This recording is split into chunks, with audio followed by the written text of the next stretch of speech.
Handa na ba ang inyong mga puso para sa isang kwentong yayanig sa inyong paniniwala tungkol sa pag-ibig at pagbangon? Isang magandang araw po sa inyong lahat, mga minamahal naming tagapakinig. Muli, samahan ninyo ako sa isang paglalakbay na susubok sa katatagan ng isang babae. Sabi nila, ang apelyido ay isang karangalan. Pero paano kung ang apelyidong pinangarap mong angkinin ay siya rin palang magiging tanikala ng iyong pagdurusa? Ito ang kwento ni Tala, isang babaeng hinubaran ng lahat. Ngunit sa gitna ng abo ng kanyang nasirang pangarap, ay natagpuan ang liwanag ng kanyang tunay na halaga. Tumigil ang musika, o baka sa pandinig lang ni Tala ito tumigil. Ang kaninang masayang tugtugin ng piano ay napalitan ng isang nakabibinging katahimikan. Ang lahat ng mga mata sa loob ng marangyang bulwagan ng Villa Marilag ay nakatuon na ngayon sa gitna, sa mesang kinatatayuan niya ng kanyang asawa at ng biyenan niyang si Doña Celestina Velez de Villa. Sa ibabaw ng lamesang salamin, sa pagitan ng mga mamahaling kubyertos at mga kopang may lamang champagne, ay nakalatag ang isang folder. Isang puting folder na para kay Tala ay mas nakakatakot pa kaysa sa isang hatol ng kamatayan. Pumirma ka, Tala. Ang boses ni Doña Celestina ay kasing lamig ng yelo. Walang emosyon, ngunit puno ng kapangyarihan. Bawat salita ay tila isang punyal na tumatagos sa puso ni Tala. Ang mga ngiti sa labi ng mga bisita ay naglaho, napalitan ng mga mapanuring tingin at bulungan. Naramdaman niya ang unti-unting paglamig ng kanyang mga kamay. Hinanap ng kanyang mga mata ang kanyang asawa, si Miguel, na nakatayo sa tabi niya. Migs, halos pabulong na tawag niya. Anong ibig sabihin nito? Pero hindi siya nilingon ni Miguel. Ang mga mata nito ay nakatutok sa sahig na gawa sa marmol. Tila ba may kung anong napakahalagang bagay doon na hindi nito maiwanan. Ang pagkuyom ng mga kamao nito, ang tanging senyales ng kaguluhan sa loob nito. Hindi ka ba nakakaintindi? Muling nagsalita si Doña Celestina, may halong pagkainip sa tono. Divorce papers, pinapapalayas na kita sa pamamahay na ito, sa pamilyang ito. Isang malakas na dagundong ang narinig ni Tala, na akala niya ay kulog mula sa papalapit na ulan sa labas. Ngunit hindi. Iyon ang tunog ng pagguho ng kanyang mundo. 5 taon. 5 taon siyang nagsilbi, nagtiis, at nagmahal sa pamilyang ito. 5 taon niyang sinubukang maging karapat-dapat sa apelyidong de Villa. Para lang sa gabing ito? Pero, bakit? Nabasag ang boses ni Tala. Wala naman akong ginagawang masama. Ang mga anak natin, Migs. Sa wakas, nagsalita si Miguel, ngunit ang boses niya ay mahina at walang lakas. Tala, sumunod ka na lang. Sumunod? Halos pasigaw na sagot ni Tala. Hindi na napigilan ang namumuong galit at sakit. 5 taon, Miguel. At sasabihin mo lang sa akin na sumunod, ipaglaban mo naman ako. Itinaas ni Doña Celestina ang isang kamay at sa isang iglap ay tila bumalik ang katinuan sa lahat. Hindi ka nararapat dito, Tala, at hinding-hindi ka magiging nararapat. Ang isang basahan ay mananatiling basahan kahit pa ilagay mo sa loob ng isang palasyo. Bumaling ang matandang babae sa kanyang anak. Pumili ka, Miguel. Ang babaeng yan na galing sa putikan at walang maibibigay sa'yo o ang pangalan at yaman ng pamilyang ito. Ang kinabukasan mo. Ilang segundo ng katahimikan ang lumipas na para kay Tala ay isang kawalang hanggan. Bawat tibok ng kanyang puso ay isang panalangin. Piliin mo ako, Migs. Piliin mo kami ng mga anak mo. Dahan-dahang umiling si Miguel. Hindi pa rin ito tumitingin sa kanya. At sa simpleng kilos na yon, alam na ni Tala ang sagot. Gumuho ang huling piraso ng kanyang pag-asa. Guardia, malakas na utos ni Doña Celestina. 2 unipormadong gwardiya ang mabilis na lumapit sa kanila. Ang mga braso ni Tala ay marahang hinawakan. Hindi na siya pumalag. Wala nang lakas na natitira sa kanya. Para siyang isang manikang basahan na walang sariling isip.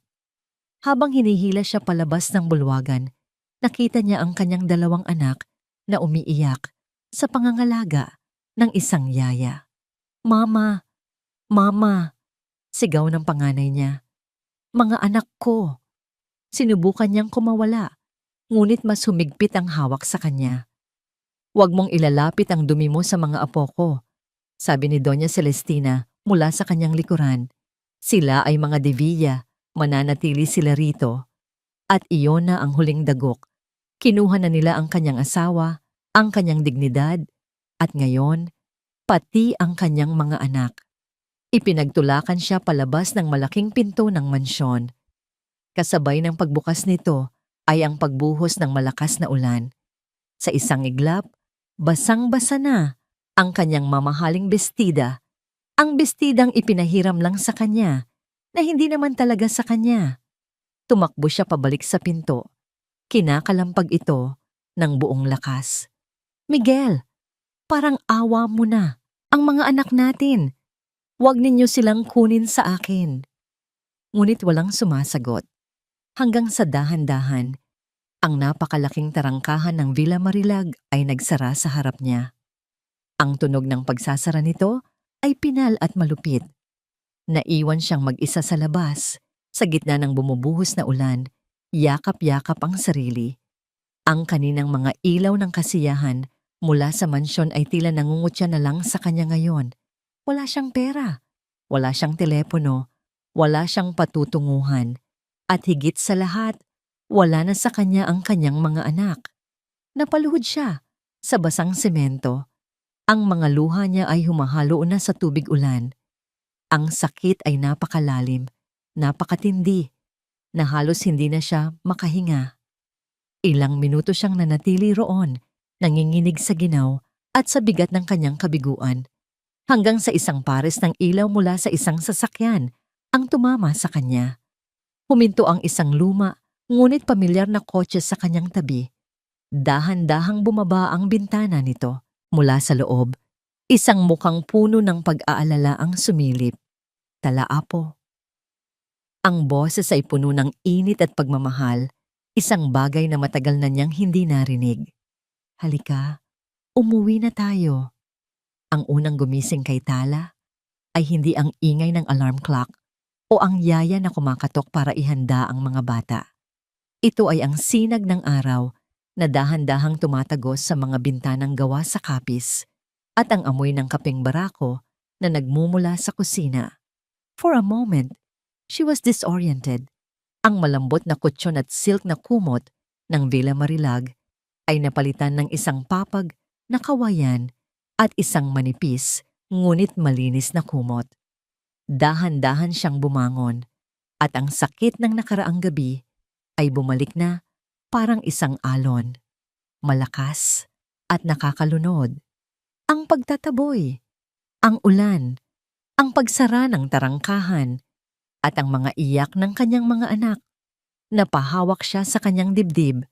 Ang puso niya'y tila pinipiga. Nasaan na kaya sila? Ano na kaya ang ginagawa nila? Ang isiping nag-iisa sila roon. Sa malamig na mansyon na yon na walang pagmamahal, ay halos ikasira ng kanyang bait. "Gising ka na pala, apo." Ang boses ni Tita Malaya ay banayad, isang ligtas na kanlungan sa gitna ng kanyang nagngangalit na damdamin. Pumasok ito sa maliit na silid, may dalang isang tasang mainit na kape. "Heto, magkape ka muna.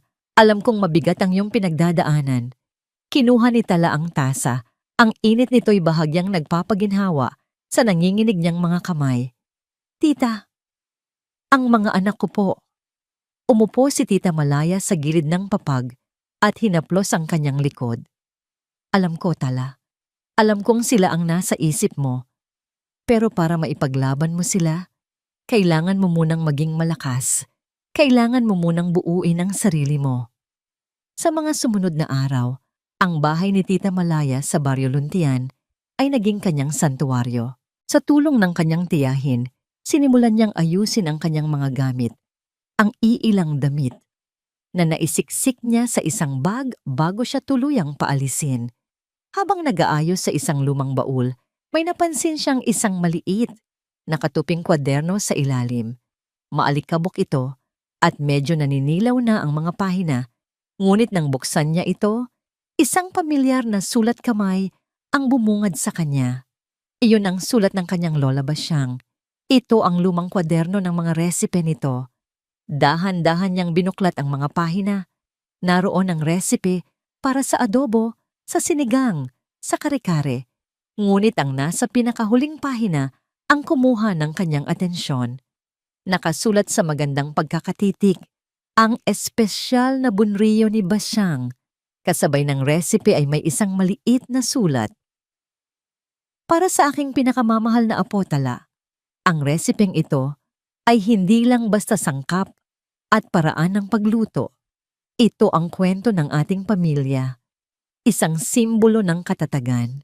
Sa bawat kagat, naway maalala mo na kahit gaano kapait ang buhay, laging may tamis na mahahanap kung marunong kang maghintay at magsikap. Hindi niya napigilan ang pagtulo ng kanyang mga luha. Ang mga salita ng kanyang lola ay tila isang yakap mula sa nakaraan. Nakita siya ni Tita Malaya na umiiyak habang hawak ang kwaderno. Ngumiti ito nang may bahid ng lungkot. Ang bunriyo. Ang resipeng iyan ang bumuhay sa aming magkakapatid nung mga bata pa kami. Ang iyong lola, sa kabila ng kahirapan, ay nakahanap ng paraan para pagsama-samahin ang mga simpleng sangkap para makagawa ng isang bagay na napakasarap. Iyan ang pamana niya sa atin. Tala, hindi pera, hindi lupain, kundi ang pamana ng katatagan. Tinitigan ni Tala ang resipe. Ang mga sangkap ay simple lang, madaling mahanap sa palengke ng Baryo Luntian. Isang ideya ang biglang pumasok sa kanyang isip, isang maliit na sinag ng pag-asa. Tita, sabi niya, ang boses niya may bagong determinasyon. Pwede po ba akong humiram ng kaunting puhunan? Kinabukasan, sa tulong ni Tita Malaya, itinayo ni Tala ang isang maliit na lamesa at upuan sa harap ng kanilang bahay. Gamit ang isang lumang kaldero at kalan, nagsimula siyang magluto. Ang amoy ng nilulutong bunriyo, isang kombinasyon ng matamis, maalat at maanghang, ay unti-unting kumalat sa hangin. Nanginginig ang kanyang mga kamay habang sinasandok ang unang batch. Puno siya ng alinlangan. Paano kung walang bumili? Paano kung hindi masarap ang luto niya? Paano kung isa lang itong malaking pagkakamali? Pero nang maalala niya ang mukha ng kanyang mga anak, ang pangungulila sa kanilang mga yakap, nawala ang lahat ng kanyang takot. Pinalitan ito ng isang matinding determinasyon. Para sa inyo ito, mga anak. Lalaban si Mama, isang ale na naglalako ng gulay, ang unang huminto. Ano yang mabangong yan, Ineng?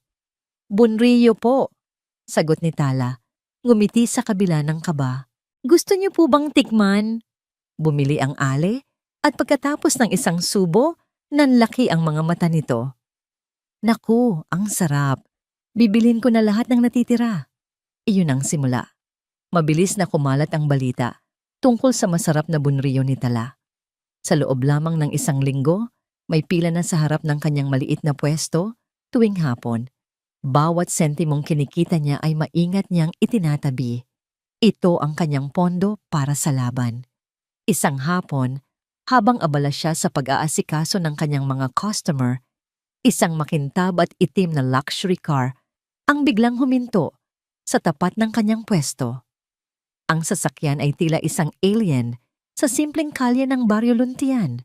Bumukas ang pinto sa passenger side at mula roon ay bumaba ang isang babae. Nakasuot ito ng isang mamahaling business suit. Ang kanyang buhok ay nakapusod ng perpekto at ang kanyang tindig ay nagpapakita ng kapangyarihan at kumpiyansa. Huminto ang babae. Inilibot ang tingin at ang mga mata nito ay napako sa maliit na karatulang isinulat ni Tala. Sinagdala kusina. Pagkatapos, ang mga mata nito ay bumaling sa kanya. na may halong intriga at tila ba may kung anong hinahanap. Natigilan ang lahat ng mga customer ni Tala. Ang mga usapan ay humina at naging bulungan. Lahat ng mata ay nakatuon sa babaeng bumaba mula sa mamahaling sasakyan. Para siyang isang agila na biglang lumapag sa gitna ng mga maya. Maganda, mapanganib, at hindi nababagay sa lugar na yon. Naglakad ito palapit sa pwesto ni Tala. Bawat hakbang ay may bigat at tiwala sa sarili. Huminto ito sa harap mismo ng maliit na lamesa at ang mga mata nito na matalas at mapanuri ay tinitigan si Tala. Magandang hapon po, bati ni Tala. Pilit na itinatago ang panginginig ng kanyang boses. May kung anong kaba siyang naramdaman. Ang babaeng ito ay nagpapaalala sa kanya kay Doña Celestina. Pareho sila ng aura ng kapangyarihan, ng karangyaan. Isa na namang tao mula sa mundong pilit niyang tinatakasan. Hindi agad sumagot ang babae. Ang tingin nito ay bumaba sa kaldero kung saan kumukulo ang sarsa ng bunrilyo. Ang amoy na iyon ang tila nagdala sa kanya roon. Anong tawag dito? Tanong nito. Ang boses ay direkta at walang paligoy. Bunrilyo po, sagot ni Tala. Isang order, utos ng babae. Mabilis na kumilos si Tala, ang kanyang mga kamay ay tila may sariling isip. Kumuha siya ng isang malinis na lalagyan at maingat na nagsandok. Habang ginagawa ito, ramdam na ramdam niya ang titig ng babae. Tila ba sinusuri nito, hindi lang ang kanyang pagkaing niluluto, kundi pati na rin ang kanyang buong pagkatao. Inabot niya ang order. Kinuha ito ng babae at kumuha ng isang kutsara. Sa unang subo nito, napansin ni Tala ang isang bahagyang pagbabago sa ekspresyon ng babae. Ang kaninang matigas at malamig na mukha ay tila lumambot ng isang saglit. May isang kislap na dumaan sa mga mata nito. Hindi lang basta pagkagusto sa lasa, kundi isang bagay na mas malalim. Tila isang alaala na matagal nang nakalimutan. Ngunit kasing bilis ng paglitaw nito, nawala rin ang ekspresyon na yon. Binalik nito ang tingin kay Tala. Sino ang orihinal na may-ari ng resipeng ito? Nagulat si Tala sa tanong. Sa lola ko po, si Lola Basyang. Tumango-tango ang babae, tila may kinukumpirma sa kanyang isip. May potensyal ito, sabi nito, hindi bilang isang papuri, kundi bilang isang profesional na pagtatasa. Malaki ang potensyal nito. Inilabas nito ang kanyang wallet at nag-abot ng bayad, isang buong 1,000 piso. Naku, sobra po ito, sabi ni Tala habang naghahanap ng panukli. Sandali lang po. Keep the change, putol ng babae sa kanya. Inilapag nito ang isang maliit na puting card sa lamesa. Ang pangalan ko ay Diwa Cruz. Ako ang CEO ng Delgado Foods Corporation. CEO. Ang salitang yon ay tumama kay Tala na parang isang sampal. Isa siyang CEO. Galing siya sa mundo ni Miguel. Sa mundo ni Doña Celestina. Ang mundong dumurog sa kanya. Gusto kong makipag-partner sa'yo. Diretsong sabi ni Diwa. Gusto kong dalhin ang bunrilyo na ito sa merkado. Bigyan ng maayos na packaging, tamang marketing, at ilagay sa lahat ng major supermarket sa bansa. Napatulala si Tala. Hindi niya alam kung ano ang sasabihin. Ang mga salita ni Diwa ay tila nanggagaling sa isang ibang mundo. Partnership? Supermarkets? Marketing? Ang tanging gusto lang naman niya ay kumita ng sapat na pera para mabawi ang kanyang mga anak. Hindi ako nagbebenta ng awa, Miss Alfonso. Pagpapatuloy ni Diwa, tila nabasa nito ang pag-aalinlangan sa kanyang mukha. Nakikita ko ang isang magandang produkto at isang magandang oportunidad sa negosyo. Ito ay isang business proposal, walang personalan. Ang alok ay nakakasilaw. Ito na ba ang sagot sa kanyang mga dasal? Ang daan para patunayan sa korte na kaya niyang buhayin ang kanyang mga anak? Ngunit kasabay ng pag-asa ay ang pagbabalik ng takot. Naalala niya ang mga mapanuring mata ng mga Devilla, ang mga patakaran ng alta sosyedad. ang politika, sa loob ng isang malaking kumpanya. Naalala niya kung paano siya ginawang parang isang palamuti lang, isang bagay na walang sariling boses. Ayaw na niyang bumalik doon. Umiling si Tala. Ang mga luha ay nagbabadyang tumulo. Paumanhin po, Ma'am Cruz. Pero hindi ko po yata kaya. Bakit? Gusto ko na lang po ng simpleng buhay, sabi ni Tala. Ang boses ay nanginginig. Ayoko na pong bumalik sa mundo ng mga mayayaman, sa mundo ng negosyo. Masyado po akong nasaktan doon. Ang gusto ko lang po ay makasama ang mga anak ko. Tinitigan siya ni Diwa Cruz ng ilang sandali. Walang paghuhusga sa mga mata nito, tanging isang malalim na pag-intindi. Hindi ito nagpumilit, hindi ito nangumbinsi. Tumalikod na ito at nagsimulang maglakad pabalik sa sasakyan. Akala ni Tala ay iyon na ang katapusan. Ngunit bago ito pumasok sa loob, muli itong lumingon. Ang halaga mo ay hindi idinidikta ng ibang tao, Miss Alfonso, sabi ni Diwa. Ang boses ay malinaw at matatag. Tawagan mo ako kapag handa ka ng ikaw mismo ang magdikta niyan. Pumasok ito sa sasakyan at ang itim na kotse ay mabilis na nawala sa dulo ng kalsada. Naiwan si Tala na nakatayo roon, tulala. Hawak ang malamig at mamahaling business card sa kanyang palad. Sa isang gilid, nakaukit sa gintong letra, Diwa Cruz, CEO, Delgado Foods, Gabi. Nakaupo si Tala sa loob ng bahay, pinagmamasdan ang business card. Paulit-ulit na naglalaro sa isip niya ang mga sinabi ni Diwa. Ang halaga mo ay hindi idinidikta ng ibang tao. Biglang tumunog ang luma at dinumerong telepono ni Tita Malaya.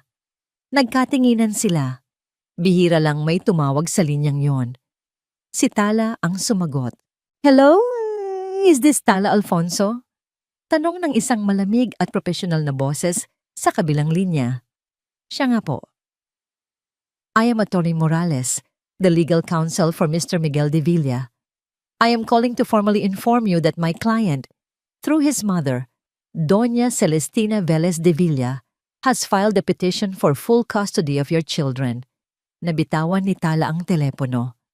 The primary basis for the petition, nagpatuloy ang boses mula sa sahig, is your current state of financial instability, which makes you an unfit parent. Financial instability. Unfit parent. Ang mga salitang yon ng abogado ay umalingaw-ngaw sa isip ni Tala buong gabi. Mas malakas pa sa kulog, mas matalim pa sa anumang masasakit na salitang ibinato sa kanya ni Doña Celestina. Hindi na ito tungkol sa kanyang dignidad. Hindi na ito tungkol sa kanyang nasirang puso. Ito ay tungkol sa kanyang mga anak.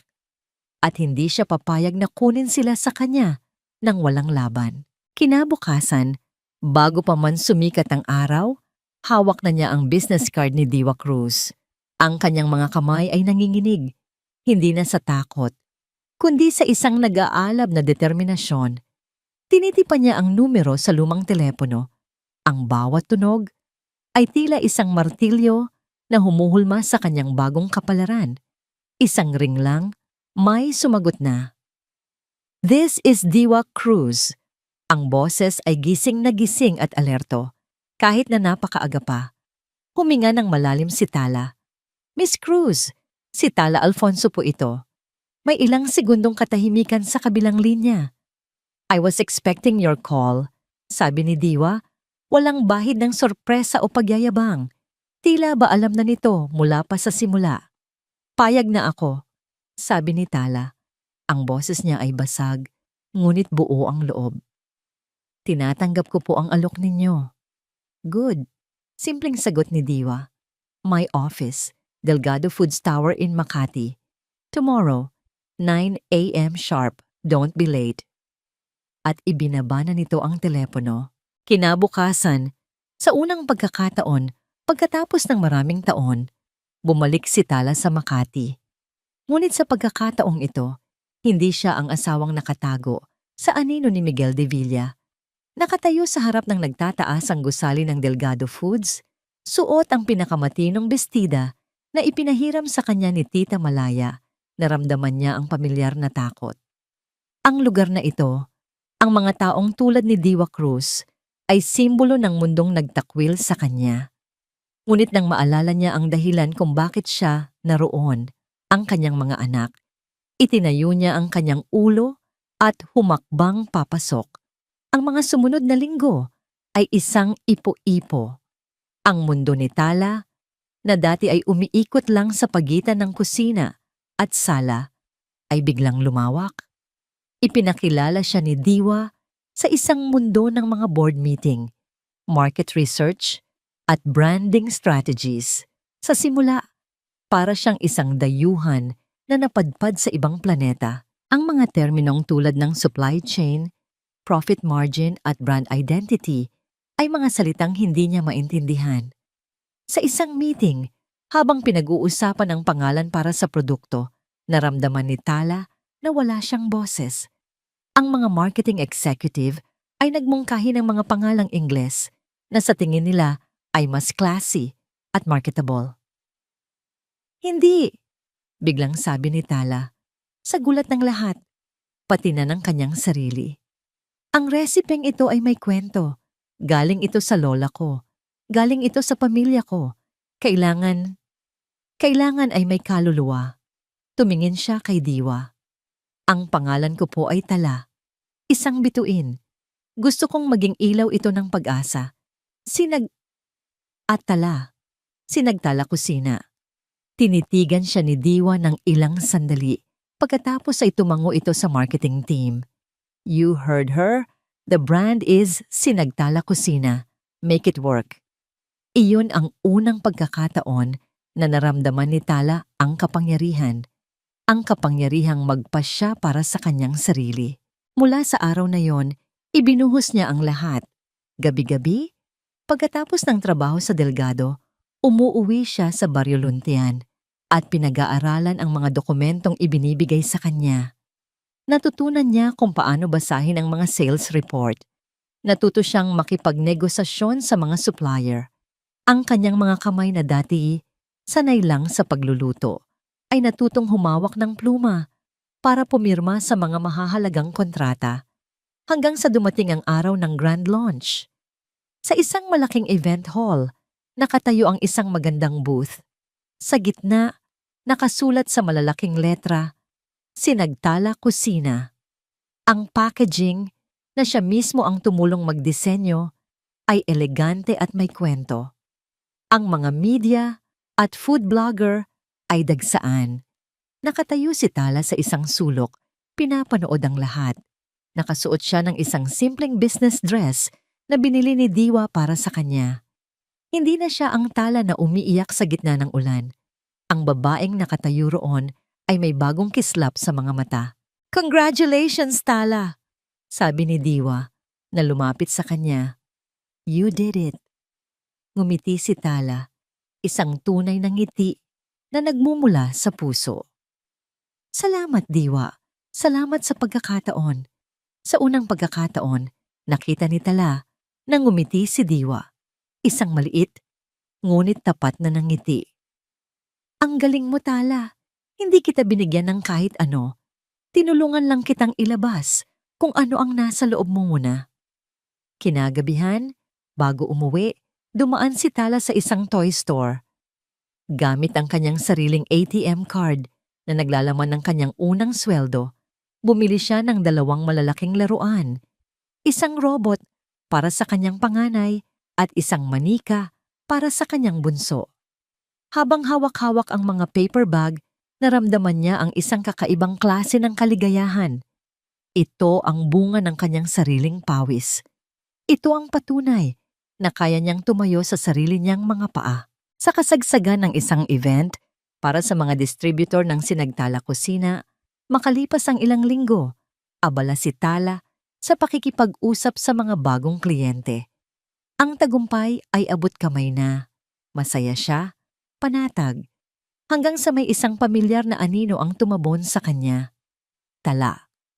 Napatigil siya sa paghinga. Ang boses na yon, dahan-dahan siyang lumingon.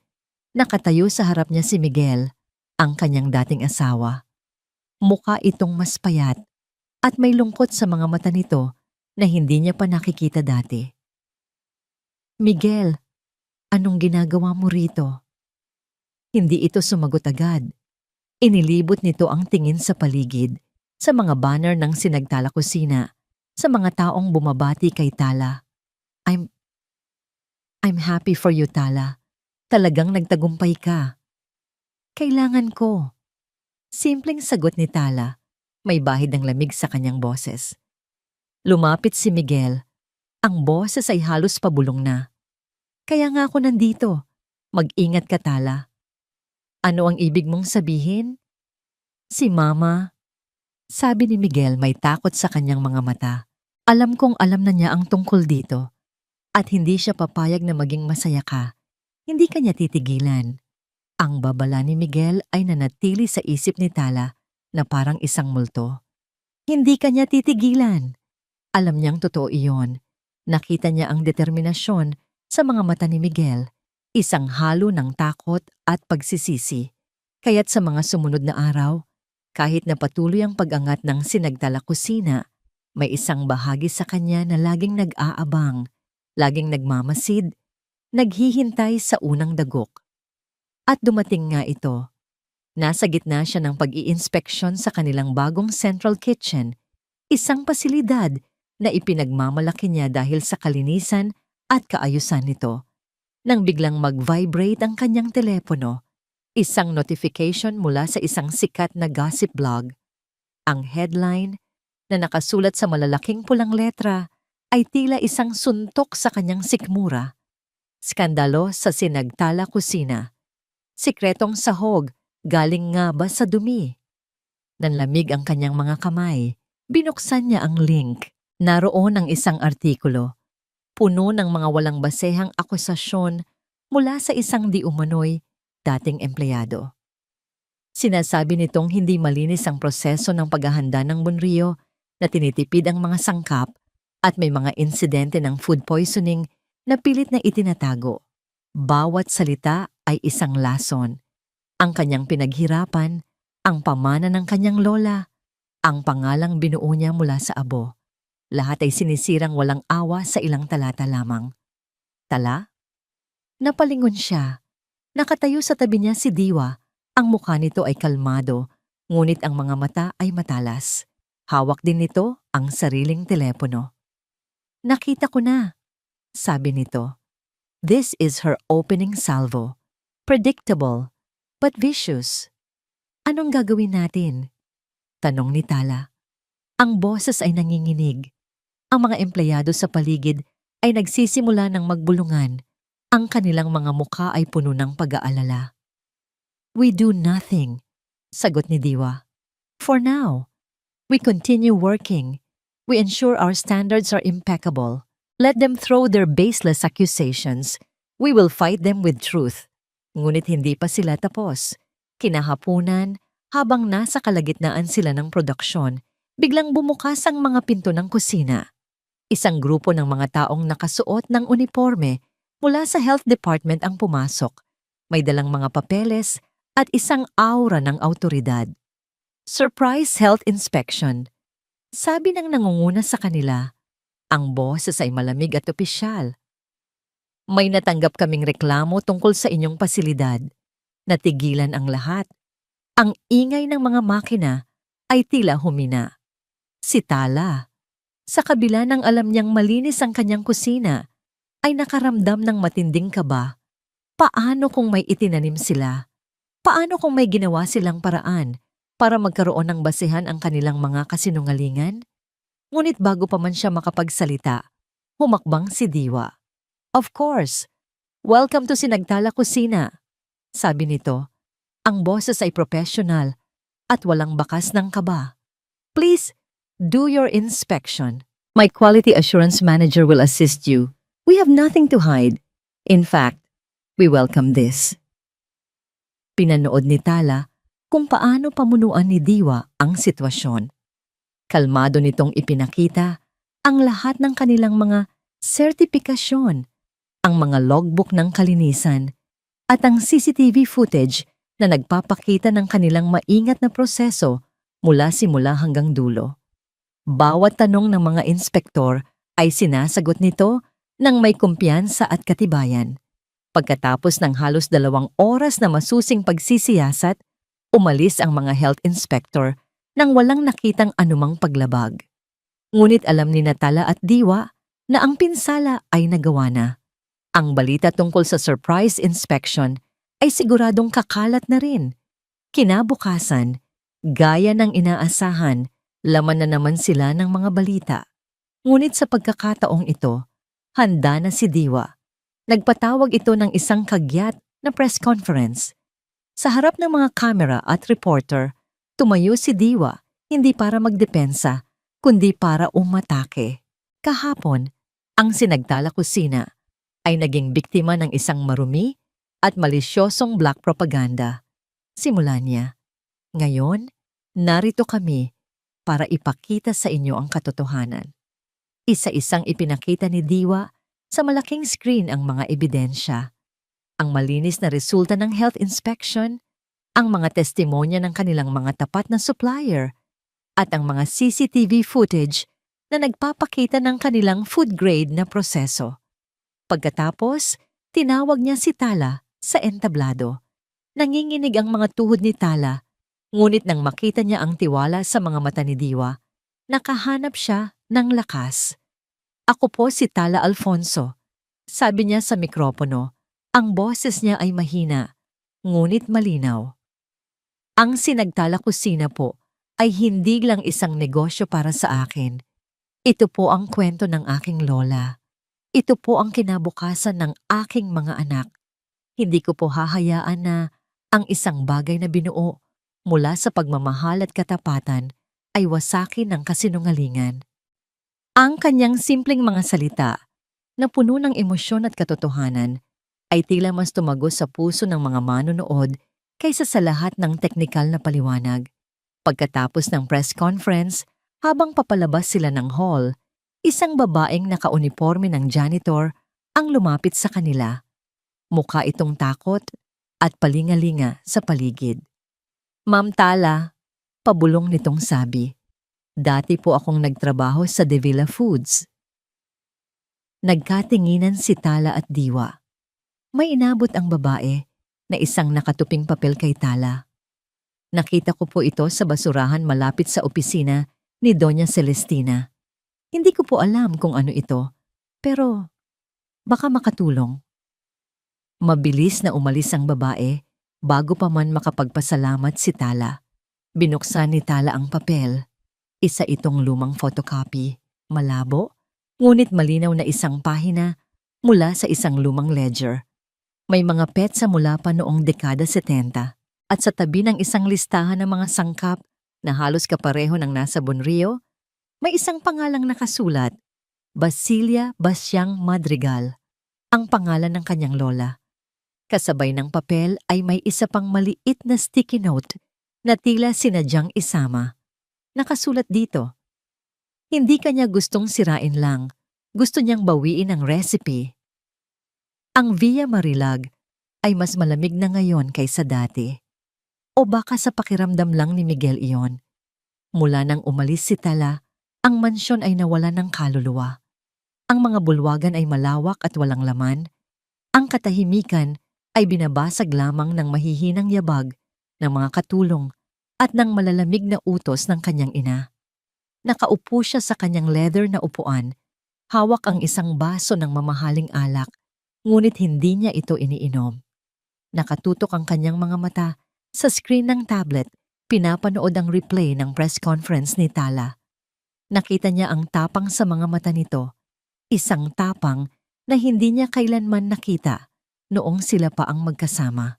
Nakita niya ang dignidad sa tindig nito habang sinasabi nitong ang Sinagtala Kusina ay ang kinabukasan ng kanilang mga anak. Bawat salita nito ay tila isang sampal sa kanyang pagkalalaki. Siya dapat ang naroon. Siya dapat ang nagtatanggol sa kanila. Ngunit wala siyang ginawa. Isang pamilyar na kirot ng pagsisisi ang muling kumirot sa kanyang dibdib.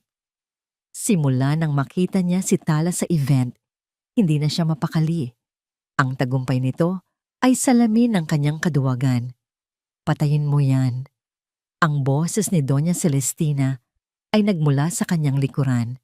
Hindi man lang niya namalayan ang pagpasok nito sa silid-aklatan. Wala kang mapapala sa panonood sa babaeng yan. She's doing well, ma, sabi ni Miguel. Hindi inaalis ang tingin sa screen. She's happy. Huwag kang magpalinlang, Miguel. Iyan ay palabas lamang. Sagot ng kanyang ina, may pait sa tono.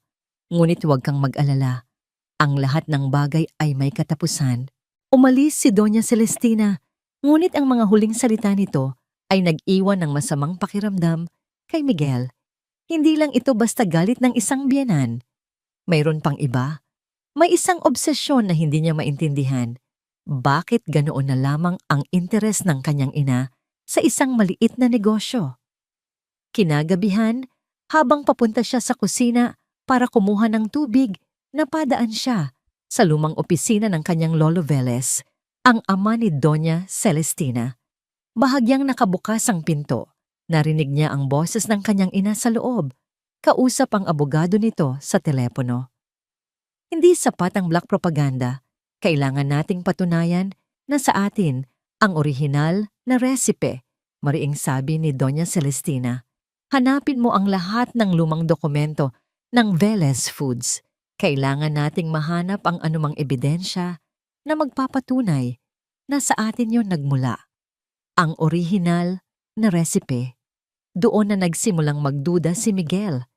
Hindi lang ito tungkol sa pagsira kay Tala. Ito ay tungkol sa pag-aari sa mismong pinagmulan ng tagumpay ni Tala. Kinabukasan, habang wala ang kanyang ina, bumalik si Miguel sa opisina ng kanyang lolo. Ang silid ay bihira ng buksan. Amoy luma at alikabok. Ang mga muebles ay natatakpan ng puting tela.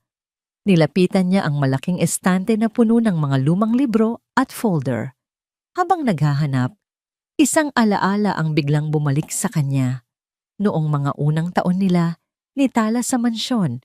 Isang hapon, nagluto si Tala ng bunriyo. Ang amoy nito ay nagbigay buhay sa malamig na kusina. Masaya sila noon. Biglang pumasok si Doña Celestina. Ano nang amoy probinsyang yan? Mataray na tanong nito. Ngunit sa likod ng pangiinsulto, nakita ni Miguel ang isang bagay na kakaiba sa mga mata ng kanyang ina. Isang matalas na pagmamasid. Pinanood nito ang bawat galaw ni Tala sa pagluluto. Tila kinakabisado. Tila sinusuri. Noong una, inakala niyang iyon ay paraan lang nito para humanap ng kapintasan. Ngayon, naiisip niyang baka may iba pa itong dahilan. Sa likod ng isang hilera ng mga encyclopedia, nakita niya ang isang maliit na pinto. Isang walk-in vault. Hindi ito nakalock. Pumasok siya. Sa loob ay may mga kahon ng lumang papeles. Sa isang sulok, may isang maliit na baul na gawa sa kahoy na may mga inukit na disenyo. Nakalock ito. Gamit ang isang lumang letter opener, pinilit niyang buksan ang sirang kandado. Bumukas ito.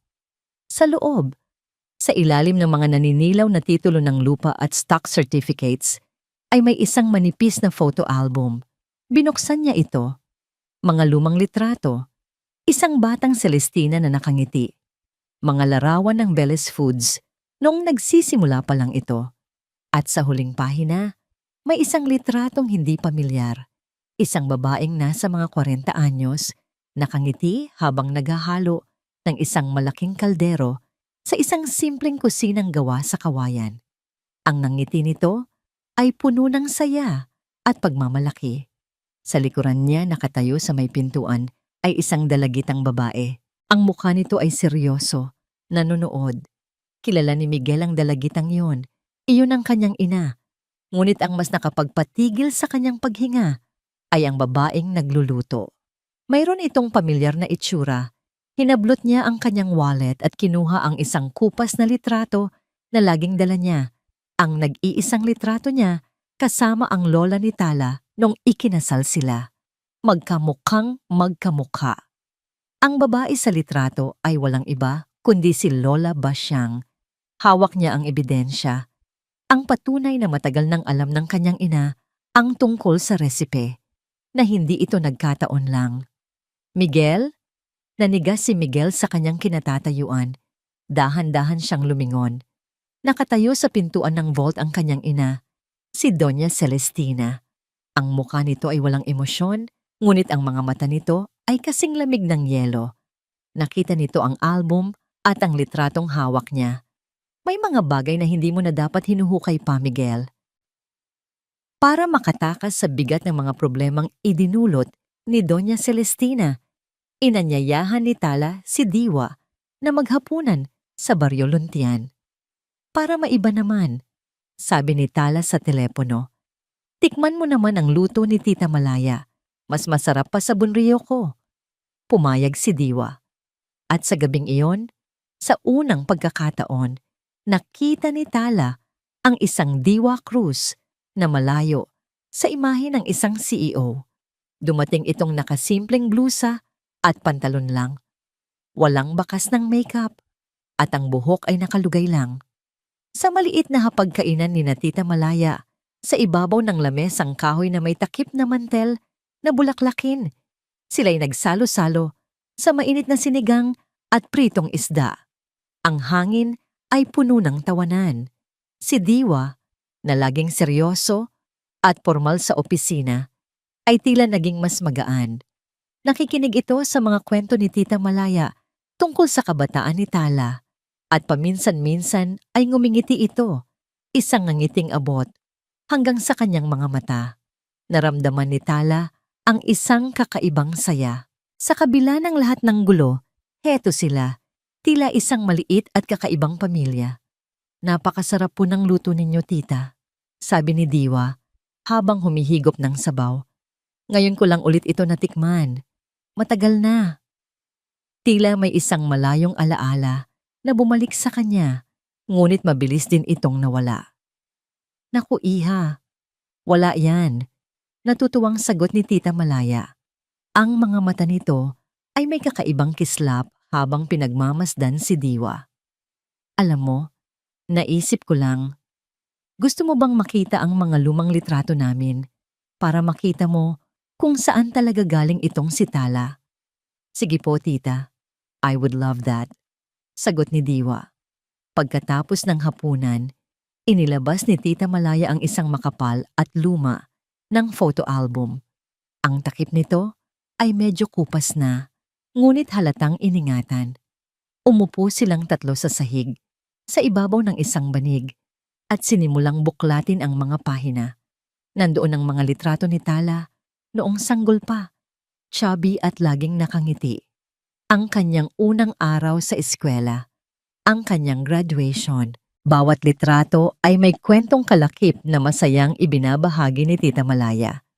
Si Diwa ay tahimik lang na nakikinig, isang maliit na ngiti ang laging nasa kanyang mga labi. Hanggang sa dumating sila sa isang partikular na pahina. Nasa gitna nito ang isang litrato na medyo naninilaw na. Isang mas batang Tita Malaya, marahil nasa mga 20 anyos pa lang. Ang kanyang buhok ay mahaba. Ang kanyang mga mata ay may bakas ng pagod, ngunit puno ng pagmamahal. At sa kanyang mga bisig, may isang sanggol na natutulog, nakabalot sa isang puting lampin. Huminto ang mundo. Napatitig si Diwa sa litrato. Ang kaninang nangiti sa kanyang labi ay unti-unting naglaho. Dahan-dahan, itinaas niya ang kanyang kamay at hinawakan ang kwintas na palaging nakasabit sa kanyang leeg. Isang manipis na silver na kwintas na may pendant na hugis, maliit na bituin. Bihira niya itong tanggalin. Ito ang nag-iisang bagay na naiwan sa kanya mula sa kanyang tunay na ina. Ayon sa pamilyang umampon sa kanya, ang sanggol sa litrato, sa gitna ng malabong imahe, ay may suot na kaparehong-kaparehong kwintas. Ito, nabasag ang boses ni Diwa. Saan? Saan niyo po nakuha ang litratong ito? Napansin ni Tala ang biglaang pagbabago sa atmosfera. Ang kaninang saya ay napalitan ng isang mabigat na tensyon. Tumingin siya kay Tita Malaya. at nakita niya ang mga luhang namumuo sa mga mata nito. "Tita?" tanong ni Tala. Hindi sumagot si Tita Malaya. Dahan-dahan nitong hinaplos ang litrato, ang mga daliri ay nanginginig. "Ang batang iyan." Nagsimula ito. Ang boses ay garalgal. "Iyan ang pinakamalaking pagsisisi at ang pinakamalaking pagmamahal ng buhay ko." Tumingin ito kay Diwa at sa mga mata nito ay may isang agos ng kalungkutan at pangungulila na tila tinago nito sa loob ng 30 taon. "Noong dalaga pa ako, Tala, nagkaroon ako ng anak, isang napakagandang batang babae. Pinangalanan ko siyang Diwa." Natigilan si Tala. Tumingin siya mula kay Tita Malaya patungo kay Diwa, na ngayon ay maputlang maputla na. "Napakabata ko pa noon." Pagpapatuloy ni Tita Malaya, ang mga luha ay malaya. Nang dumadaloy sa kanyang mga pisngi, "Walang-wala kami. Namatay ang tatay ninyo. Hindi ko alam kung paano ko siya bubuhayin. Ang isipin na magugutom siya, na hindi ko maibibigay ang buhay na nararapat para sa kanya." Dinurog nito ang puso ko. Isang gabi, humikbi ito. May isang pamilyang mayaman na hindi magkaanak na nakiusap sa akin. Ipinangako nila na bibigyan nila siya ng magandang buhay, ng magandang kinabukasan. Ang sakit, ang sakit-sakit. Pero para sa kanya, ginawa ko. Ibinigay ko siya. Si Diwa ay napatayo. Ang kanyang mga mata ay nanlalaki sa hindi makapaniwalang pagtingin. Ang kanyang paghinga ay mabigat. Hinawakan niya ang kanyang kwintas na parang ito ang tanging bagay na pumipigil sa kanya na gumuho. "Ang kwintas na iyan," sabi ni Tita Malaya. Ang boses ay halos pabulong na. "Iyan ang kapares ng pulseras na suot ko ngayon. Ipinagawa ko yan bago kita isinuko. Para kahit saan ka man mapadpad, may isang piraso ng pagmamahal ko na laging kasama mo." Itinaas ni Tita Malaya ang kanyang kamay. Ipinakita ang isang luma at manipis na silver na pulseras na may kaparehong disenyo ng bituin. Ang katotohanan ay sumabog sa gitna ng maliit na sala na parang isang bomba. Ang CEO na tumulong kay Tala ay hindi isang estranghero. Ang babaeng hinahangaan niya ay hindi isang business partner lang. Si Diwa Cruz ay ang kanyang pinsan, ang anak na matagal nang nawawala ni Tita Malaya. Ang pagkagulat sa mukha ni Diwa ay napalitan ng iba't ibang emosyon: pagkalito, sakit, galit, at isang matinding kalungkutan. 30 taon. 30 taon siyang nabuhay na iniisip na siya ay inabandona. 30 taon siyang naghahanap ng mga kasagutan. Hindi. Umiling-iling si Diwa. Hindi ito maaari. Tumingin siya mula sa umiiyak na si Tita Malaya patungo sa litrato, pagkatapos ay kay Tala. Ang lahat ay masyadong mabilis, masyadong mabigat. "Diwa, sandali." Sinubukang hawakan ni Tala ang kanyang braso, ngunit umiwas si Diwa, tila napaso. "Huwag," sabi nito. Ang boses ay nanginginig.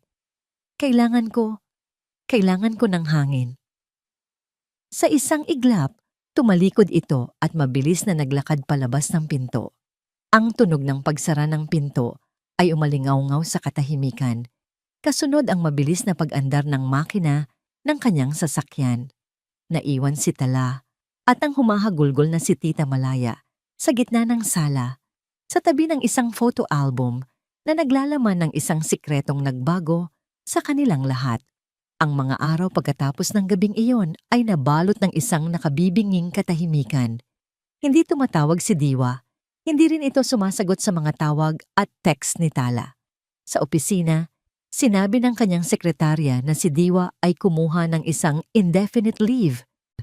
Bawat araw na lumilipas, lalong bumibigat ang dibdib ni Tala, hindi lang dahil sa negosyo, kundi dahil sa isang pamilyang kakakilala pa lang niya ay tila muling nawawasak.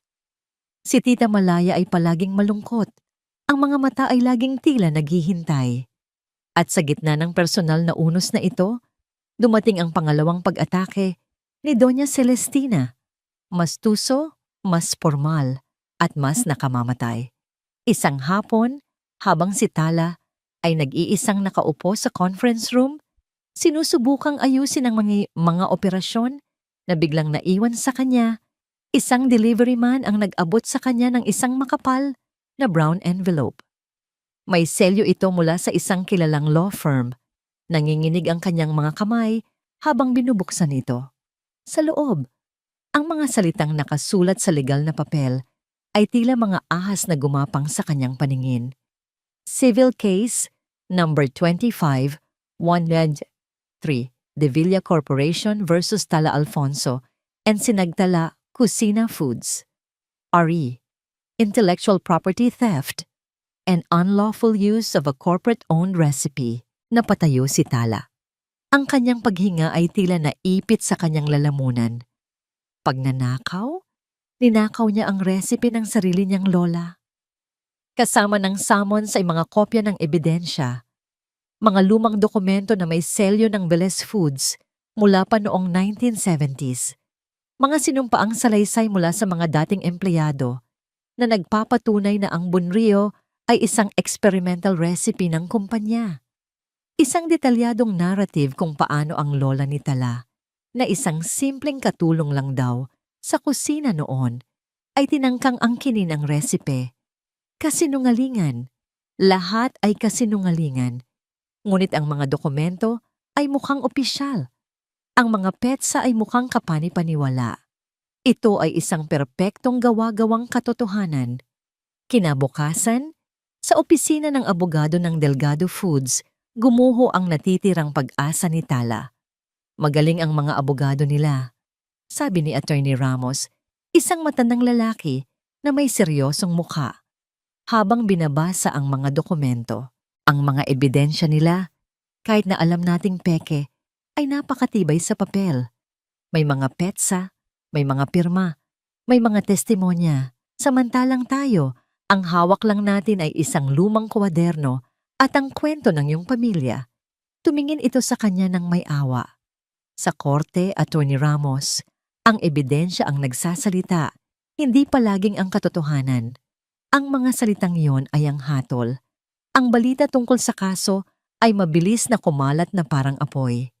Sa pagkakataong ito, hindi na ito chismis lang sa blog.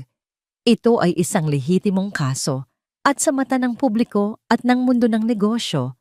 Kung nasaan ang usok, malamang ay may apoy. Nagsimula ang pagbagsak. Ang telepono sa opisina ay walang tigil sa pagtunog. Ang mga investor na dati pumupuri sa kanya ay biglang nagtatanong at nagbabanta. Ang isang malaking supermarket chain na kasosyo nila ay nagpadala ng email. We will be temporarily pulling out all Sinagtala Cucina products from our shelves pending the result of this legal case. Ang mga benta ay bumagsak. Ang mga order ay nakansela. Ang Sinagtala Cucina, ang bituin ng kanyang pag-asa, ay unti-unting namamatay. Isang gabi, naiwan si Tala sa opisina, mag-isa. Nakatingin siya sa bintana, sa mga ilaw ng Makati, na dati simbolo ng kanyang bagong simula. Ngunit ngayoy tila nangungutya sa kanyang kabiguan. Napapaligiran siya ng mga sales chart na puro pula, ng mga cancellation notice, ng multo ng isang pangarap na gumuho. Nawala na ang lahat, ang kanyang asawa, ang kanyang mga anak, at ngayon, ang kanyang negosyo, ang nag-iisang pag-asa niya para mabawi sila. Napayuko siya sa kanyang lamesa at doon, sa gitna ng katahimikan, ay humagulgol siya ng walang tunog. Hindi pa tapos ang laban. Isang pamilyar na boses ang bumasag sa katahimikan. Dahan-dahang itinaas ni Tala ang kanyang ulo. Nakatayo sa may pinto si Diwa.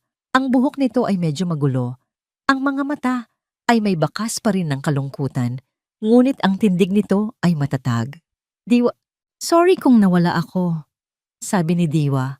Lumalakad palapit sa kanya. Kailangan ko lang mag-isip. Kailangan kong tanggapin ang lahat. Huminto ito sa harap niya. Ang babaeng yon, si Doña Celestina. Hindi lang niya sinisira ang negosyo mo, nilalapastangan niya ang alaala ng lola mo, ang lola natin, at sinasaktan niya ang nanay ko. Tumingin ito sa mga mata ni Tala at sa pagkakataong yon, nakita ni Tala ang isang bagay na mas matibay pa sa isang business partnership. Nakita niya ang dugo, ang pamilya. Hindi kita iiwan, Tala, mariing sabi ni Diwa. Ano man ang mangyari, pamilya tayo at hindi tayo magpapatalo. Sa gitna ng kanyang kawalan ng pag-asa, isang maliit na pag-asa ang muling sumibol sa puso ni Tala.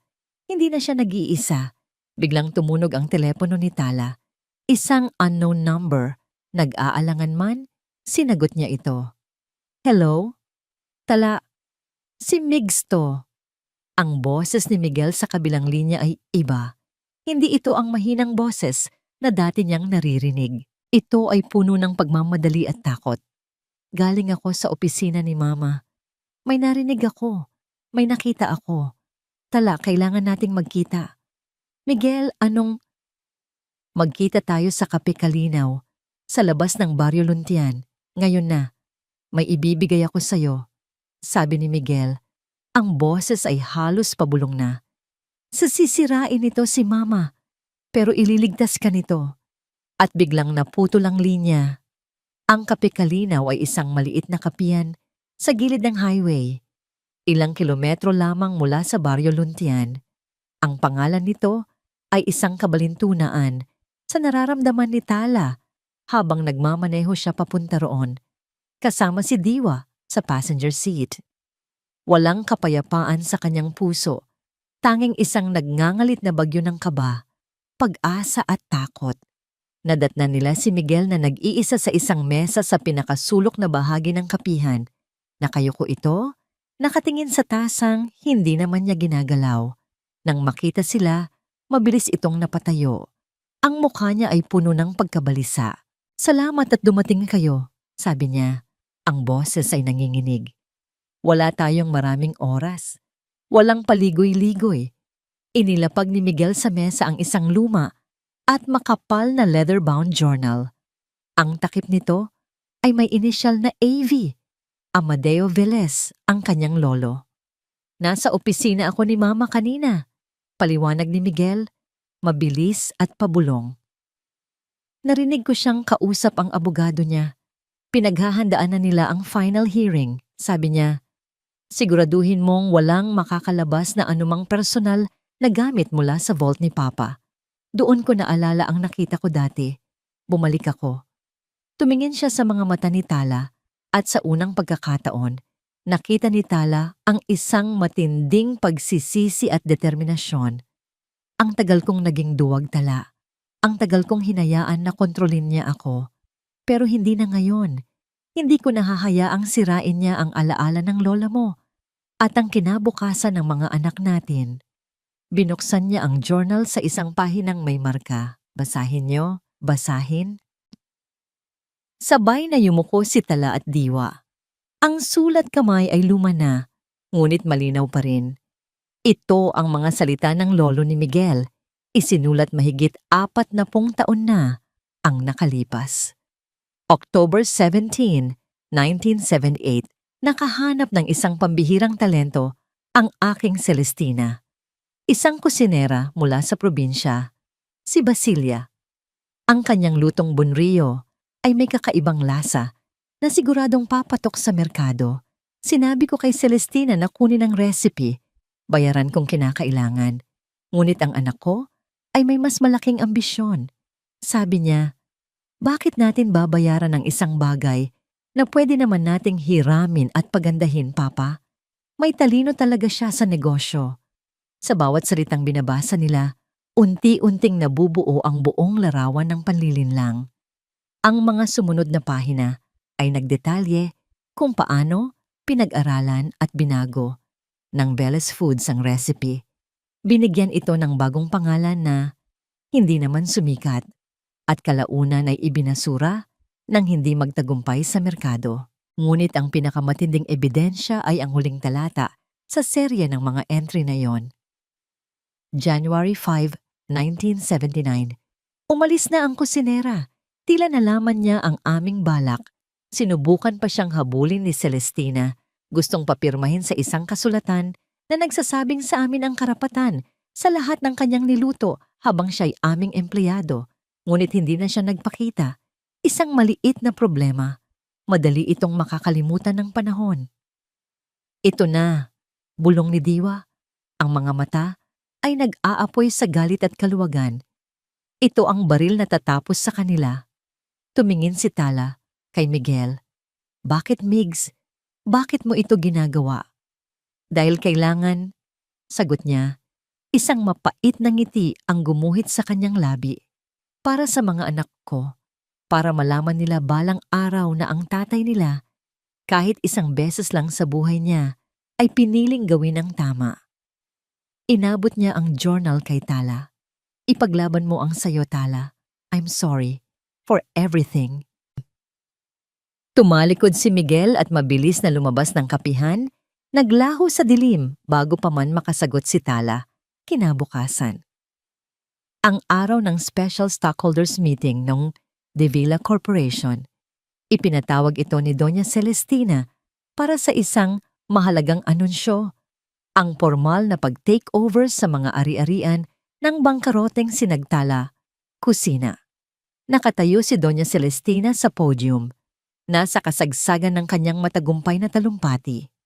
Ang kanyang boses ay puno ng kapangyarihan habang inilalatag niya ang kanyang mga plano.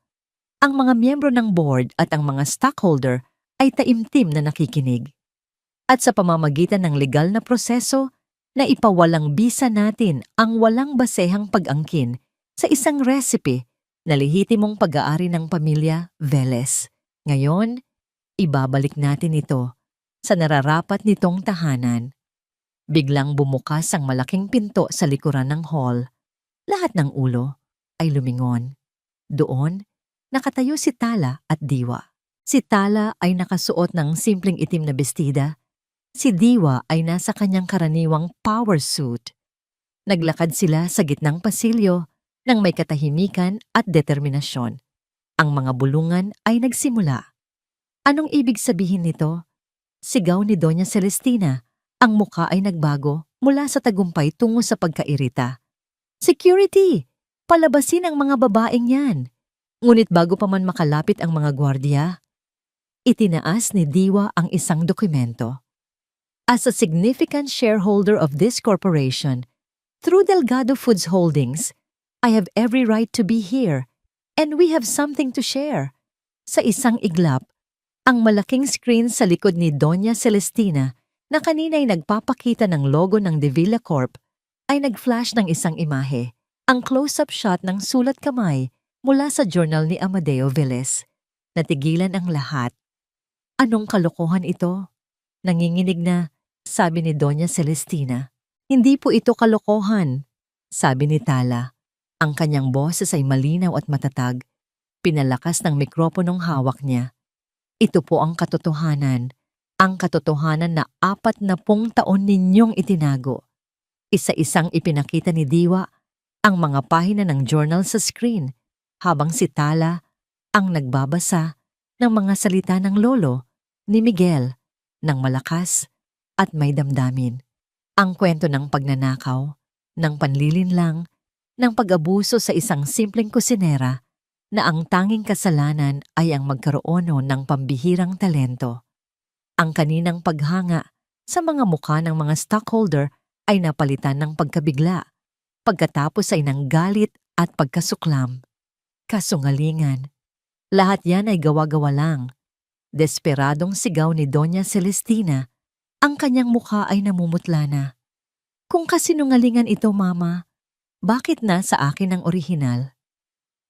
Isang boses ang narinig mula sa gilid ng entablado. Isang boses na kilalang-kilala ni Doña Celestina. Lumabas si Miguel mula sa anino. Hawak ang orihinal na journal. Tumingin siya sa kanyang ina, hindi na may takot, kundi may awa. Tapos na ang laro, Ma. Oras na para harapin ang katotohanan. Iyon ang huling dagok, ang pagtataksil ng sarili niyang anak sa harap ng lahat. Napasigaw si Doña Celestina, isang sigaw ng pagkatalo at pagkabaliw. Gumuho ang kanyang mundo, hindi sa isang gabi ng ulan, kundi sa ilalim ng maningning na ilaw ng katotohanan na siya mismo ang nagtayo. Ang pagbagsak ni Doña Celestina ay kasing bilis at kasing ingay ng kanyang pag-akyat sa kapangyarihan. Pagkatapos ng paglantad ni Miguel, ang conference hall ay sumabog sa kaguluhan. Ang mga flash ng kamera ay walang tigil na kumikislap. Ang mga tanong ng media ay nagsisigawan, ngunit si Doña Celestina ay tila wala nang naririnig. Nakatayo lang siya sa podium. Ang kaninang kapangyarihan ay napalitan ng isang blangkong pagtingin. Para siyang isang reyna na nawalan ng kaharian sa isang iglap. Sa gitna ng kaguluhan, hinila ni Diwa si Tala palayo sa entablado, papalabas sa isang pinto sa gilid. Hindi na nila kailangang manatili roon. Ang katotohanan na siyang sandata nila ay nagawa na ang trabaho nito. Sa loob ng sasakyan habang pauwi, isang mabigat na katahimikan ang namagitan sa kanila. Pareho nilang pinoproseso ang lahat ng nangyari. Pagkalipas ng ilang minuto, naramdaman ni Tala ang paghawak ni Diwa sa kanyang kamay. Mahigpit iyon. Puno ng pasasalamat at ng isang damdaming mas malalim pa. Uuwi ako sa Baryo Luntian ngayong gabi. Mahinang sabi ni Diwa, hindi tumitingin kay Tala kundi sa daan sa unahan. Gusto kong makausap si Mama. Ang salitang Mama ay lumabas sa bibig ni Diwa nang may kaunting pag-aalinlangan, ngunit meron ding pagtanggap. Ngumiti si Tala. Ito ang tunay na tagumpay. Hindi ang pagbagsak ng Davila Corporation, kundi ang muling pagkabuo ng isang pamilya. Kinabukasan, isang linggo bago ang nakatakdang final hearing na hindi na mangyayari, tumawag si Miguel. Hindi na ito gumamit ng unknown number. Ang boses niya ay kalmado, ngunit may bigat. Tala, pwede ba tayong mag-usap? Pakiusap niya. Kahit sandali lang. Sa huling pagkakataon, pumayag si Tala. Nagkita sila sa isang maliit na parke, malayo sa mga mata ng media at ng kanilang magulong mundo. Naupo sila sa isang bench sa ilalim ng isang malaking puno ng akasya. Matagal bago nagsalita si Miguel. Pinagmamasdan lang niya ang mga batang naglalaro sa di kalayuan. Nawala na ang lahat kay Mama. Sabi niya sa wakas, ang boses ay walang kapaitan. Tanging isang malungkot na pagtanggap sa katotohanan. Ang board ay pinag-resign siya. Ang mga kasosyo ay umaatras. Ang pangalan ng pamilya, nawasak na. Hindi umimik si Tala. Hinayaan niya lang itong magsalita. Pero alam mo kung ano ang pinakamasakit? Tumingin ito sa kanya at nakita ni Tala ang mga luhang namumuo sa mga mata nito. Hindi ang pera o ang kumpanya ang iniiyakan niya. Ang paulit-ulit niyang sinasabi ay, pati si Miguel, pati ang anak ko, kinuha niya sa akin. Isang kirot ang naramdaman ni Tala, hindi para sa sarili niya, kundi para sa lalaking nasa harap niya. Hindi mo ako kinuha sa kanya, Migs. Mahinang sagot ni Tala. Ikaw ang pumili. Sa unang pagkakataon, ikaw ang pumili para sa sarili mo. Tumulo ang mga luha ni Miguel. Sana ginawa ko yan noon pa. Sana noong gabing pinalayas ka niya, sana ipinaglaban kita. Sana naging lalaki ako para sa'yo, para sa mga anak natin. Patawarin mo ako, Tala. Sa lahat ng kaduwagan ko, sa lahat ng sakit na idinulot ko sa'yo, patawad. Tinitigan ni Tala ang kanyang dating asawa, ang galit na matagal niyang kinimkim, ang sakit ng pagtataksil. Lahat ng yon ay tila unti-unting naglalaho. Ang nakikita na lang niya ay isang taong naligaw, isang taong pinagsisihan ang kanyang mga pagkakamali, isang taong sa wakas ay natutong tumayo para sa tama. Kahit nahuli na ang lahat, dahan-dahan, hinubad ni Tala ang kanyang wedding ring, ang huling simbolo ng kanilang nakaraan na palagi pa rin niyang suot sa isang kadena sa kanyang leeg bilang paalala. Inilagay niya ito sa palad ni Miguel. Matagal na kitang pinatawad, Migs, sabi niya, at sa pagsambit niya ng mga salitang yon, Naramdaman niya ang isang pambihirang gaan. Pinatawad na kita, hindi para sa'yo, kundi para sa akin. Para makalaya ako sa sakit, para makapagsimula ako ulit. Tumingin siya sa mga mata nito. Maging mabuti kang ama sa mga anak natin. Iyon na lang ang mahalaga ngayon. Tumayo na siya para umalis. Tala, tawag ni Miguel. Saan ka pupunta? Lumingon si Tala, isang maliit at panatag na ngiti ang sumilay sa kanyang mga labi. Uwi. Pagbalik niya sa opisina, tahimik na. Ang mga telepono ay hindi na tumutunog para sa mga kanselasyon. Ang mga email ay nagsisimula ng maglaman ng mga mensahe ng suporta. Tumayo siya sa harap ng malaking bintanang salamin, katulad ng ginawa niya noong gabing halos sumuko na siya. Pinagmasdan niya ang paglubog ng araw sa syudad. Ngunit ngayon, ang mga ilaw na unti-unting sumisindi ay hindi na nangungutya. Ang mga ito ay tila mga bituin na bumabati sa kanya. Ang bigat na matagal niyang pinasan, ang pangangailangang patunayan ang kanyang sarili, ang galit, ang pagnanais na manalo, lahat ng iyon ay nawala. Napalitan ito ng isang malalim at payapang katahimikan. Malaya na siya. Hindi dahil nanalo siya sa laban, kundi dahil natutunan niyang magpatawad. At sa pagpapatawad na iyon, natagpuan niya ang tunay na kapayapaan. Biglang tumunog ang kanyang telepono. Isang unknown number. Ngunit sa pagkakataong ito, galing sa isang malayong probinsya. May nag-text, isang litrato, ang kanyang 2 anak, nakangiti ng napakalawak, kasama si Miguel sa isang simpleng bahay bakasyunan. Sa ilalim nito ay may isang maikling mensahe. Naghihintay na kami sa'yo, Mama. 1 taon. 1 taon ang lumipas. Ang sinagtala kusina na minsay nasa bingit ng pagbagsak ay isa na ngayong pangalan na kinikilala sa buong bansa. Hindi lang ito isang brand ng pagkain, naging simbolo ito ng pagbangon.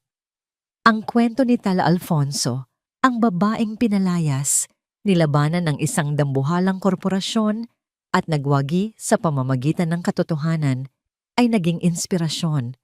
Nakatayo si Tala sa entablado, hindi sa isang product launch, kundi sa pagbubukas ng isang bagay na mas malapit sa kanyang puso, ang Tala Foundation. Isang organisasyong itinatag niya para tulungan ang mga single mother na magsimula ng sarili nilang maliliit na negosyo. Ang bulwagan ay puno ng mga kababaihan, mga media at mga kasosyo sa negosyo. Ang paligid ay puno ng pag-asa. Marami pong nagtatanong sa akin kung paano ko raw po nalagpasan ng lahat. Simula ni Tala, ang kanyang boses ay kalmado at puno ng kumpiyansa, malayo sa nanginginig na boses na dati niyang taglay. Ang totoo po, hindi ko po alam kung paano sasagutin yan sa isang salita lang. Pero siguro po, nagsimula ang lahat nang matutunan kong tanggapin na minsan kailangan talagang mabasag para muling mabuo. Tumingin siya sa mga mukha ng mga babaeng nasa harap niya, mga mukhang may kwento ng paghihirap pero may kislap ng pag-asa.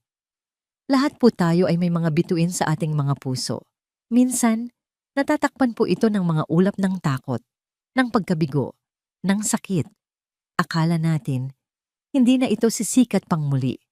Pero ang totoo, ang bituin ay laging nandoon. Naghihintay lang ito ng tamang pagkakataon para muling magniningning. Ang sinagtala kusina po at ang pundasyong ito ay ang aking paraan para sabihin sa inyo, huwag kayong matakot sa dilim dahil doon madalas pinakamaliwanag ang sinag ng isang tala. Nagpalakpakan ang mga tao. Mula sa gilid ng entablado, nakangiting pinapanood siya ni Diwa at ni Tita Malaya, magkatabi. Ang kanilang mga mata ay puno ng pagmamalaki. Kinagabihan, sa bago niyang bahay, hindi kasing laki ng Villa Marilag, ngunit masagana sa init at pagmamahal, tahimik na nakaupo si Tala sa kanyang beranda habang pinapanood ang kanyang mga anak na masayang naglalaro sa hardin. Ang kaso para sa kustodya ay matagal nang naayos. Mayroon silang shared custody ni Miguel, isang areglo na pareho nilang sinang-ayunan para sa kapakanan ng mga bata. Dumating ang kartero at may iniabot na isang sulat. Ang selyo ay galing sa isang malayong probinsya sa Visayas. Ang sulat kamay ay pamilyar. Galing ito kay Miguel. Ito ang pangalawa niyang sulat sa loob ng isang taon. Binuksan niya ito. Tala, kumusta na kayo? Sana ay nasa mabuti kayong kalagayan. Dito sa amin maayos naman. Nagsisimula nang mamunga ang mga tanim kong gulay. Ang mga bata sa baryo ay tuwang-tuwa sa maliit na library na sinimulan kong buuin. Mga simpleng bagay, pero nagbibigay ng kapayapaan. Hindi lumilipas ang isang araw na hindi ko iniisip ang lahat ng nangyari. Ang pagsisisi ay laging narito, pero hindi ko na ito hinahayaang maging lason. Ginagawa ko itong paalala. Isang paalala na maging mas mabuting tao araw-araw. Iyon na lang siguro ang paraan para mapatawad ko ng lubusan ang sarili ko. Nakita ko sa dyaryo ang tungkol sa foundation mo. Ipinagmamalaki kita, Tala. Noon pa man, hindi ko lang nasabi, alagaan mo ang sarili mo.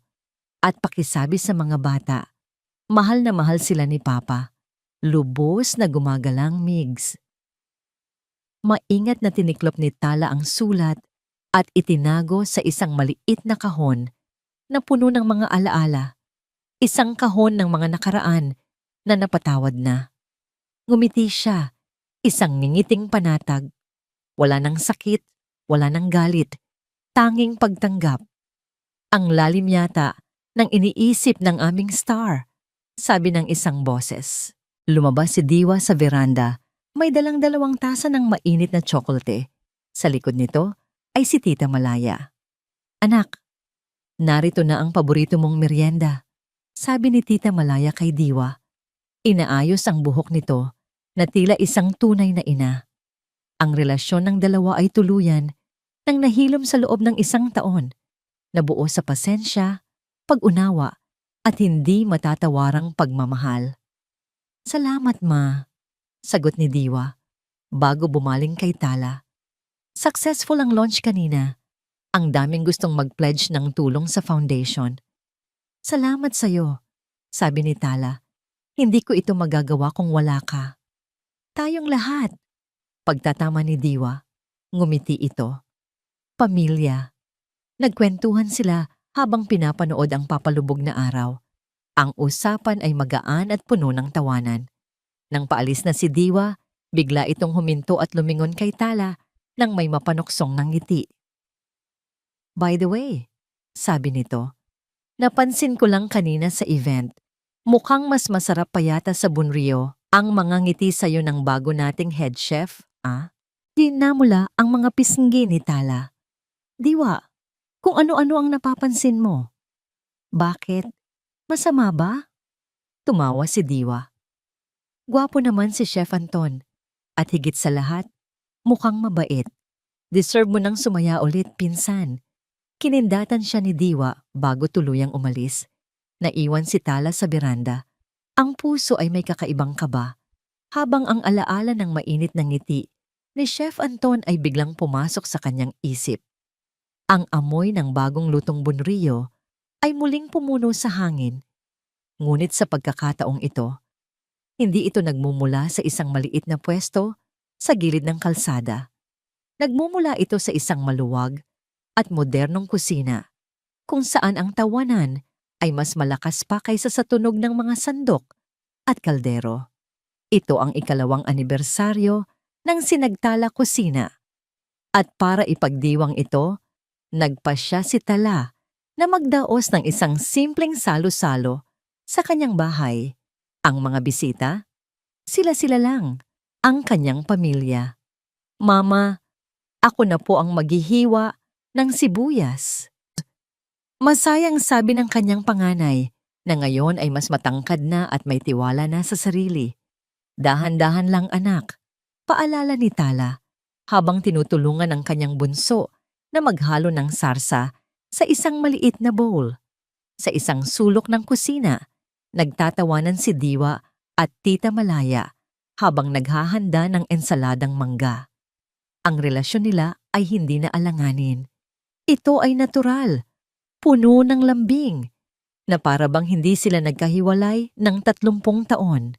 "Diwa, anak, pakilagyan mo pa ng kaunting bagoong," sabi ni Tita Malaya. "Ma, baka umalat masyado," sagot ni Diwa. Ngunit sumunod pa rin ito. Isang mapagmahal na ngiti ang nasa kanyang mga labi. Pinanood sila ni Tala. Ang puso niya ay napuno ng isang matinding pasasalamat.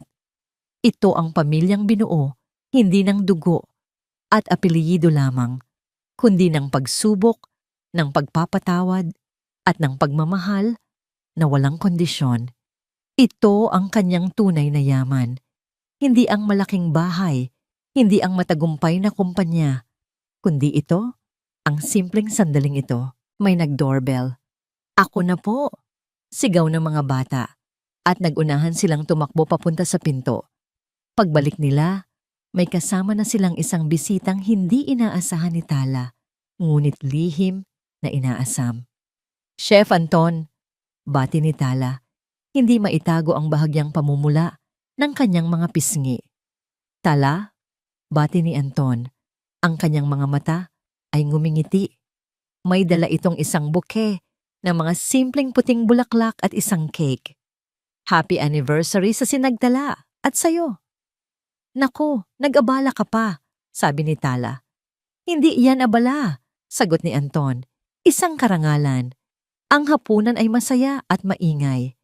Nagkwentuhan sila tungkol sa mga bagong plano para sa kumpanya, sa mga nakakatawang karanasan ng mga bata sa eskwela, at sa mga pangarap para sa hinaharap. Sa ilalim ng mesa, naramdaman ni Tala ang daliri ni Anton na marahang dumampi sa kanyang kamay. Hindi niya ito inalis. Sa halip, hinayaan niya lang doon, isang tahimik na pangako ng isang bagong simula. Pagkatapos ng hapunan, habang ang mga bata ay abala sa pagkain ng cake at sina Diwa at Tita Malaya ay nagkakape, lumabas si Tala at Anton sa hardin. Ang gabi ay malamig at ang langit ay puno ng mga bituin. "Alam mo," simula ni Anton, "noong una kitang makilala sa launch ng foundation mo, ang unang napansin ko ay hindi ang galing mo sa negosyo." "Ano pala?" tanong ni Tala. "Ang mga mata mo," sagot ni Anton. "May lungkot pa rin doon, pero sa likod ng lungkot may apoy. Isang apoy na hindi kayang patayin ng kahit anong uns." Tumingin ito sa kanya. "Ngayon, wala na ang lungkot. Apoy na lang ang nakikita ko, at mas maliwanag pa ito kaysa dati." Hindi nakapagsalita si Tala. Ang mga sinabi ni Anton ay tumagos sa kanyang puso. "Tala, alam kong marami kang pinagdaanan, pagpapatuloy nito, at hindi ako nagmamadali. Pero gusto ko lang malaman mo na handa akong maghintay, handa akong maging kaibigan mo muna, o kung ano man ang kailangan mo." Sa unang pagkakataon sa loob ng napakatagal na panahon, naramdaman ni Tala ang isang kakaibang kilig. Isang kilig na hindi nagmumula sa pangangailangan, kundi sa isang masayang pag-asa. Ngumiti siya, isang tunay at malayang nangiti. "Salamat, Anton. Siguro, pwede nating simulan sa isang tasa ng kape bukas?" Ang ngiti sa labi ni Anton ay kasing liwanag ng buwan. "Bukas, hihintayin ko yan." Naiwan si Tala sa hardin, mag-isa. Tumingala siya sa langit na puno ng bituin. Ang hangin ay sariwa. Ang gabi ay payapa. Nahanap na niya ang kanyang sarili. Nahanap na niya ang kanyang pamilya. At marahil lang, ay natagpuan na rin niya ang simula ng isang bagong pag-ibig. Hindi na siya ang babaeng umiiyak sa gitna ng ulan. Hindi na siya ang asawang naghahanap ng pagtanggap. Hindi na siya ang biktimang uhaw sa hustisya. Siya si Tala, isang ina, isang anak, isang kaibigan, isang pinuno, isang babaeng binuo ng kanyang mga pangarap at pinatatag ng kanyang mga sugat. At tulad ng isang bituin, ang kanyang liwanag ay hindi na muling magdidilim. At dito po nagtatapos ang kwento ni Tala sa Sinagtala. Ang recipe ng pagbangon. Isang kwentong nagturo sa atin na ang tunay na lakas ay hindi nasusukat sa yaman o kapangyarihan, kundi sa kakayahang bumangon mula sa pagkakadapa. Ipinakita sa atin ni Tala na ang pagpapatawad ay hindi para sa taong nakasakit sa atin, kundi para sa ating sariling kapayapaan. At higit sa lahat, ipinaalala niya sa atin na ang bawat isa sa atin, gaano man kadilim ang ating pinagdaanan, ay may bituing nag-aabang na muling magniningning. Maraming salamat po sa inyong walang sawang pagsubaybay sa kwentong ito. Sana po ay napulutan ninyo ng inspirasyon at aral ang paglalakbay ni Tala. Ano po ang pinakapaborito ninyong bahagi ng kwento? At anong klaseng kwento naman po ang gusto ninyong marinig sa susunod? I-comment nyo lang po sa ibaba at lagi po naming binabasa ang inyong mga suhestyon. Hindi dito nagtatapos ang ating paglalakbay.